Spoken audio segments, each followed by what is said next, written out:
Alright, so this video is just a quick explanation for maybe some of the younger guys that aren't too mechanically inclined or are just learning about equipment. I know a lot of videos get kind of bashed, but I don't know everything, but I know some things, and this is just based off of what happened to me. So I remember years ago, my first dump trailer, I had an issue where I was dumping, and when I went to dump, no power. And I'd been dumping all day, and my battery was dead. I had to get jumped to dump it.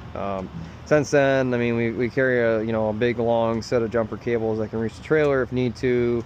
A lot of guys will run secondary power over to the trailer. But anyways, what'll happen is your truck has, if your truck's equipped with it, some older trucks don't have them, some do, they all should. But your truck should have a 12-volt ancillary power. And what happens is it gets wired from the trailer, and then it runs to a fuse, and then it runs to your battery. And what that does is it trickle charges your battery, and it keeps your battery charging. So what will happen is sometimes if your battery has ran low, your battery's bad, or you just have a big strain on the pump, sometimes this fuse will blow because it tries to pull more power through your trickle. And you can see here my battery's charged, so you should have around 12 volts or so. I have 13 just because my battery's been charging, but it'll drop down a little bit. So what'll happen is this fuse will blow, and what you can actually see, if I can get this to stick in here,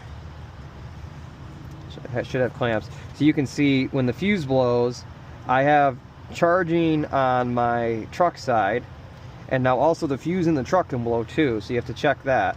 And then I don't have as many volts coming through on the battery side because I'm not charging anymore. So you need to watch that, because what will happen is you can blow this, and then you'll be going throughout the day, and then your battery's dead and you're screwed.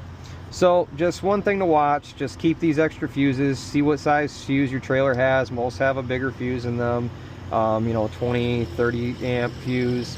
And just watch it, and it's just good to keep spares in there.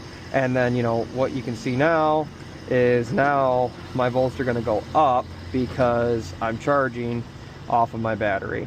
And it's good to kind of watch this and just pay attention to it. And if you don't have it and you have a dump trailer, I can recommend that this is $100 on Amazon, and it is a remote control system, so I can dump from the cab of my truck and I didn't have to pay PJ prices. So just so you have an idea of what you're looking at when you're messing with the batteries on a dump trailer.